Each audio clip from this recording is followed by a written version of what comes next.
Hi everyone and welcome to another episode of the Simple Knit podcast. My name is Eleanor and you can find me on Instagram as Simple Knit Co. Welcome to my little corner of the internet where I come to you from Brisbane, Australia and chat to you about all the things that I have been knitting recently. If this is your first time checking out the podcast, welcome. I hope you're down for a bit of crafty show and tell.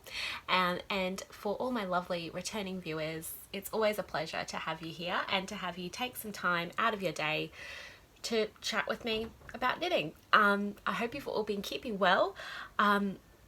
It's a very overcast Sunday morning here in Brisbane. It's been really cold this week.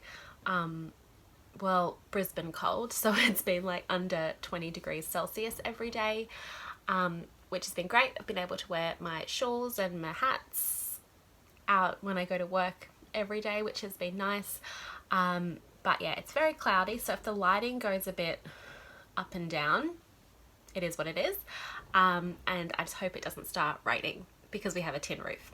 So last week I was very chatty, which was fine, but it was a little bit longer of an episode than I typically like to do. So pour yourself a drink and we might just get straight into the crafty content today. So you don't need to be that eagle-eyed of a viewer to spot my first finished object.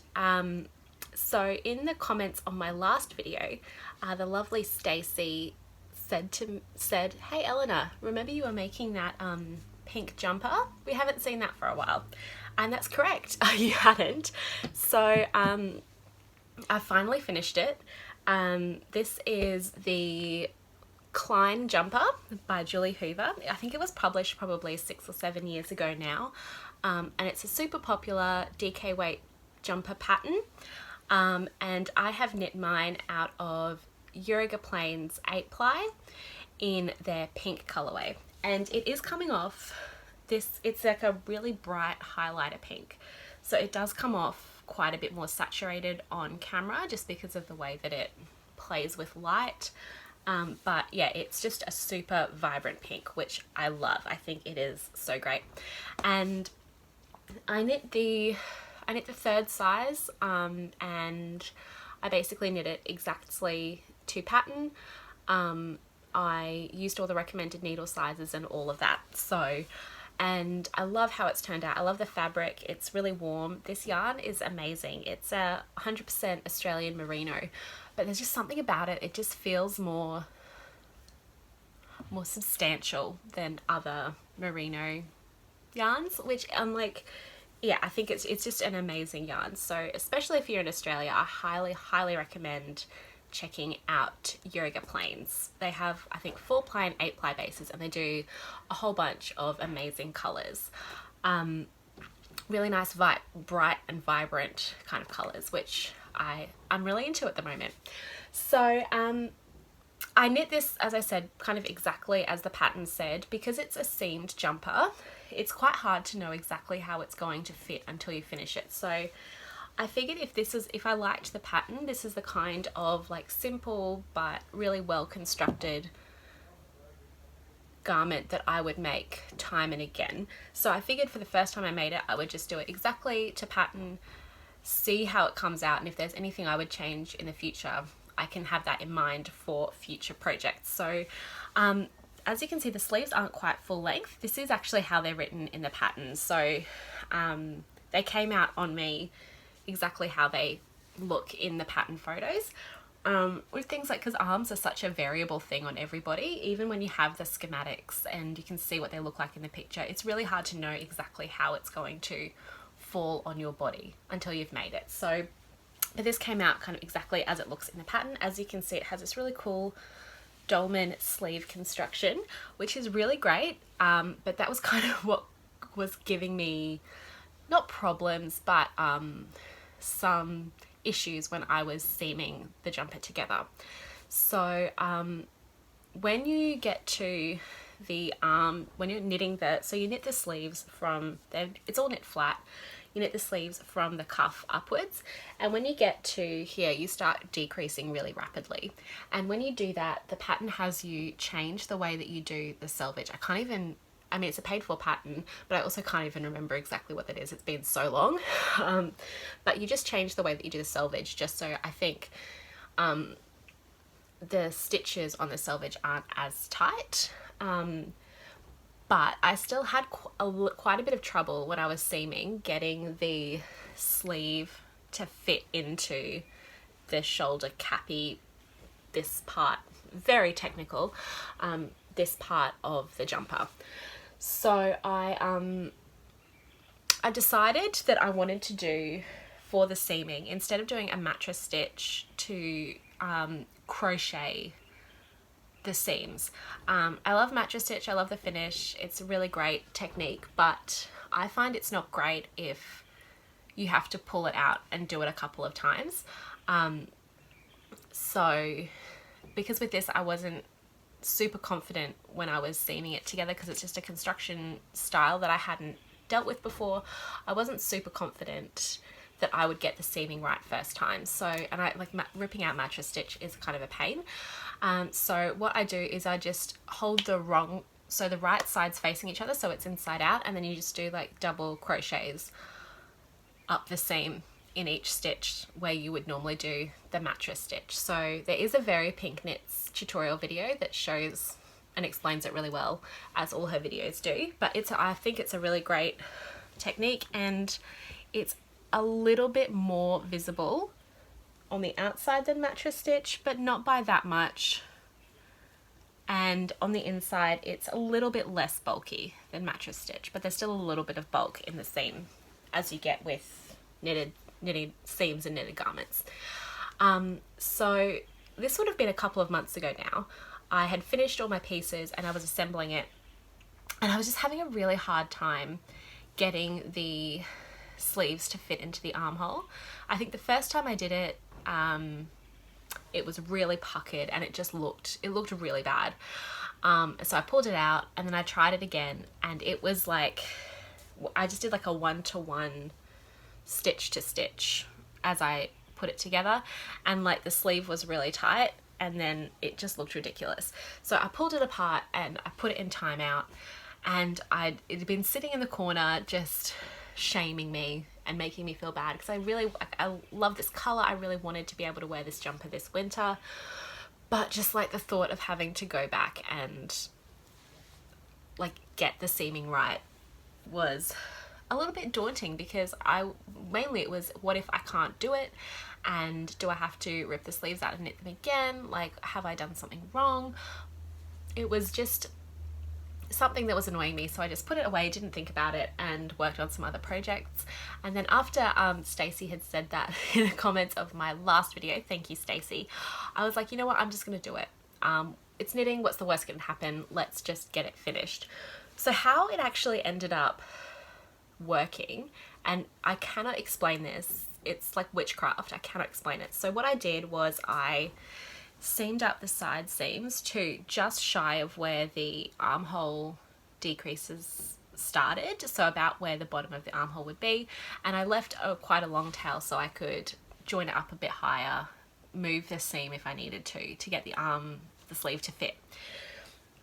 Then I went from this top edge, I actually did extend the shoulder seam a tiny bit. It's only like 3 or 4 stitches in the pattern, I think. So I did extend it a teeny tiny bit, which I'm glad I did, because I have quite broad shoulders and they are just on the, like, it's exactly the size of my shoulders. So I'm actually glad I extended those shoulder seams a little bit just for me.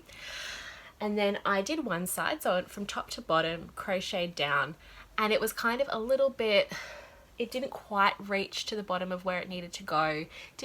It was pretty good, but not great. I would then go and do the second side. It would fit amazing. It would end exactly where it needed to, right at the bottom of the armhole. And then I would pull out the first side and then it would fit perfectly. So I don't know if it just needed like that bit of stability to be able to then fit in.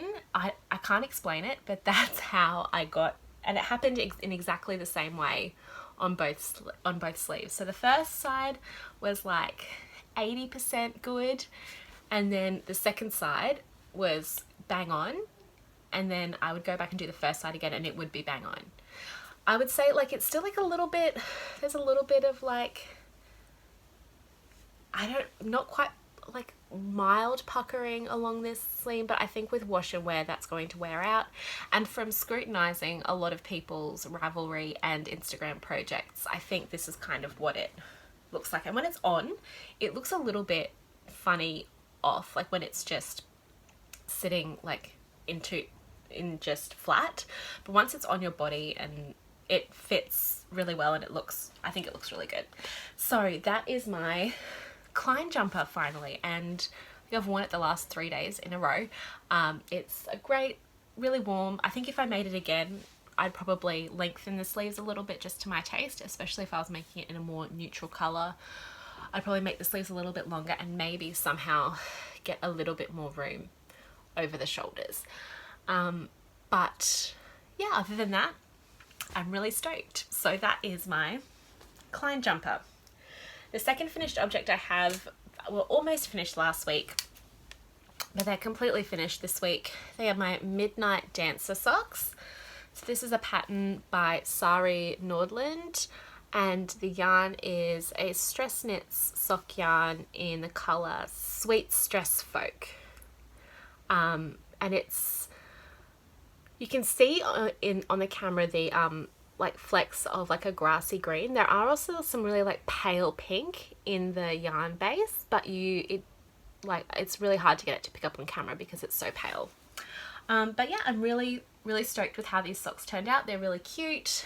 I did knit them a bit different to how I typically knit socks. So I did these, there are 3 sizes. So I did the 64 stitch size, and I knit them on a 2.5mm needle, which is a much looser sock gauge than I typically do, but I figured with these I just wanted to try something different and just do what the pattern says. I did use a Fish Lips Kiss heel instead of a normal short row heel, just because I like it better. But yeah, these fit pretty well. I think I just like a lot of negative ease in my socks. I like them really tight. So these aren't quite as tight, and they're actually even like a little bit loose on my sock blocker. As you can see, they're just a little bit loose. So that's just, I think, a personal preference thing. But these are really cute. And yeah, there's not really much else to say. It's a great, just like basic sock pattern with this really cute ruffle around the cuff. And I did the toe decreases exactly how written in the pattern. Great sentence. I did the toe decreases exactly how they're written in the pattern. And it was a bit different to how I do my typical plain sock toe decreases, so that was fun. It's always just nice to try something different. And the same with the gauge. It was just nice to try something different. I don't think I'm going to be knitting socks at this looser gauge typically, and my gauge is actually tighter than called for in the pattern, and it's still quite loose, and this is the size that was for my foot circumference. So I don't know, I think I just have very skinny ankles. But that is my 2 Midnight Dancer socks. They're just cute little short socks, just something a little bit fun to do with a fun sock yarn. So great pattern, highly recommend. And that's my other finished object. So I do just have 2 works in progress to talk about. The first one I'll just talk about really quickly because there's not that much more to show than last week, or last episode I should say, and that is my Astragal jumper. Well, I don't know what this contrast is doing. I'm almost done with the first sleeve. I've just started the cuff. So there it is again. There's that amazing yoke. And the sleeves, they're just kind of 3/4 length sleeves. So I have about, I think once the cuff's on, they'll be about 3 centimeters longer, but they'll just be little like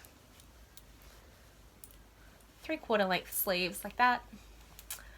And it'll be really cute. I will be blocking this full length, I think, because it is quite cropped. I made it exactly to pattern, and as I said last time, this is Brooklyn Tweed Arbor in the Parker colorway. Hopefully I will have this finished for next time, but I've been knitting it, now that I'm on the cuff, I've turned it right way around, but for the sleeves I did knit it inside out because my life is not about doing this much purling. So that is my Astragal jumper, and the other project I've been working on is just another pair of plain socks, well, plain-ish socks. So oop, let me just untangle. There we go.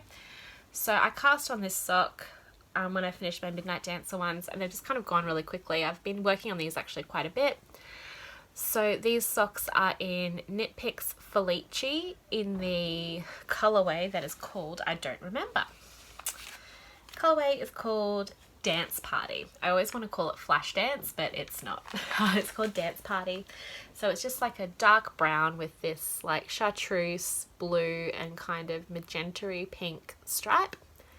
I just think it's a really cool colorway. I've done a 2x2 rib sock, so I'm doing these on 64 stitches with a 2.25mm needle, as I like to do for ribbed socks. I've partridge heel flap, gusset, now I'm on the foot. I've got the 2x2 rib continuing on the foot, and then just stockinette on the bottom. And these are just my carry around, keep in my handbag kind of project. And yeah, they're just socks.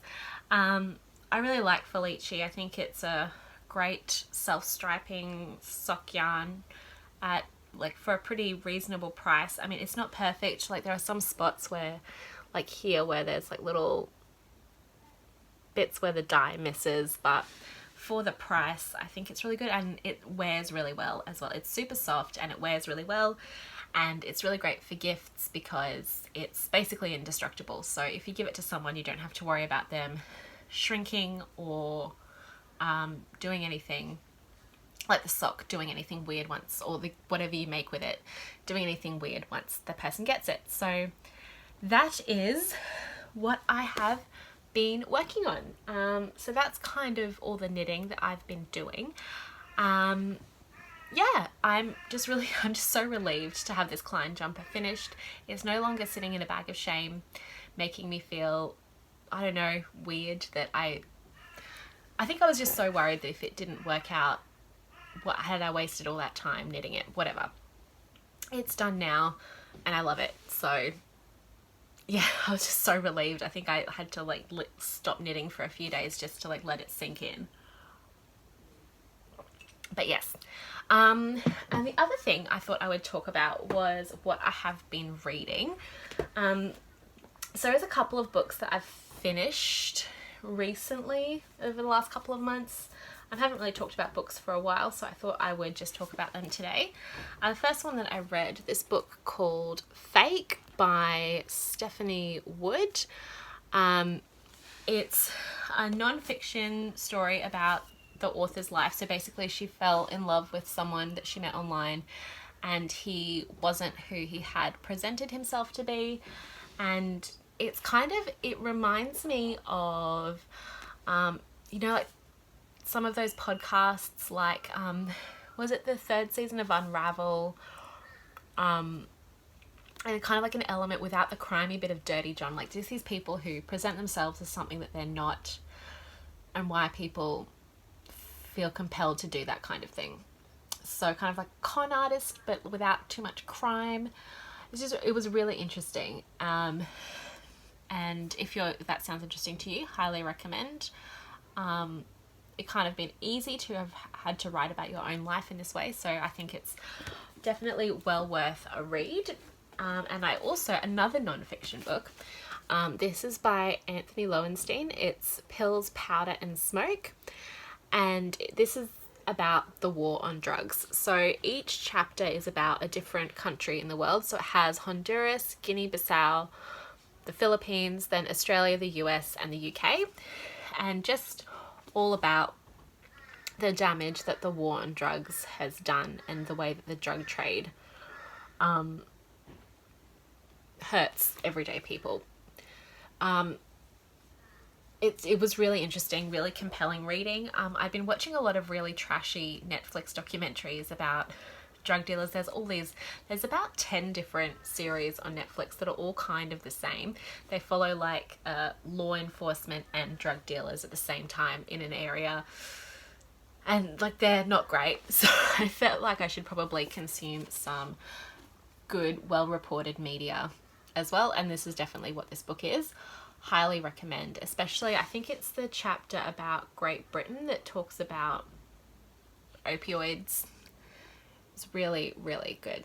Very sad and quite confronting, but a really good read. So what I'm most excited to be reading at the moment is the new Ottessa Moshfegh novel. I love Ottessa Moshfegh. She's one of my favourite writers. I think she got most famous. Her last book that came out, My Year of Rest and Relaxation, was like one of those books that was really highly talked about, and it's amazing. The first book of hers I read was Eileen, when that was shortlisted for the Man Booker a few years ago, and I probably liked Eileen better than My Year of Rest and Relaxation, and this one is called Death in Her Hands. So it's about this elderly woman who lives alone, and she's out on her walk one day and she finds this note that says that someone's been murdered, and it's just like her internal thinking process. It's amazing. Ottessa Moshfegh is an amazing writer. She's just so like witty and funny and dark, and like her books are just kind of a little bit gross and morbid, but also just really compelling. And she doesn't feel obliged to make female characters that are likable, which is something that's really, it shouldn't be like fresh and refreshing, but it really is, that we're willing to accept male narrators that are not likable. We have been conditioned, I guess, to relate to unrelatable male narrators, but we don't do that with women in fiction, and Ottessa Moshfegh does that so well. I absolutely love the way she writes, and I'm about halfway through and it's really, really good. Highly recommend. And I highly recommend all of her other books. There's the two I mentioned, but there's also her first novel called Maglue, and she has a short story collection called Homesick for Another World. But she's amazing, and I'm loving this. And I'm also reading, which is a bit different for me, the Dune trilogy by Frank Herbert. I watched the David Lynch Dune movie like 100 million years ago. So long ago I don't even really remember it. But there is the new movie coming out, and I wanted to, actually thank goodness that all movie releases are delayed at the moment, so I have plenty of time. I wanted to read the books. It's a trilogy and they're all in this one. All the trilogy is in this one book. It's an omnibus, that's the word. And I wanted to read the books and then rewatch the David Lynch movie before I saw the new movie, so that I could be like across it, you know. And I'm actually really annoyed because I just ordered this online. This was just the omnibus that was really affordable. And then I was in an airport, so you know this was quite a while ago. I was in an airport, and in the airport bookshop they had an omnibus that I swear was a third of the size of this, and the text wasn't even that small. So I don't know why this is so big, but I'm really enjoying it. It's just like classic kind of sci-fi. Really enjoying it so far. As with most sci-fi things, I can never remember who anyone is, because like when people are like different species, and like because they have to create the world, it takes me a while for my brain to like click into how things work. So I'm like, who is that again? But I'm always like that, even with sci-fi movies I'm like that. So really enjoying this as well. So that's a whole bunch of reading for me to do. But yeah, let me know in the comments below what you're reading. Let me know what you're making. How are you going? How are things in your neck of the woods? I would love to know what's happening. Just tell me something about yourself. Feel free, please leave a comment. I always love reading comments and seeing where you're from and what's going on in your life. You've listened to me talk for all these minutes, so now it's your turn. Yeah, I hope you've enjoyed this episode, and feel free to subscribe to my channel, follow me on Instagram, and yeah, hope you have a really great week, and I will catch you in the next episode. Bye.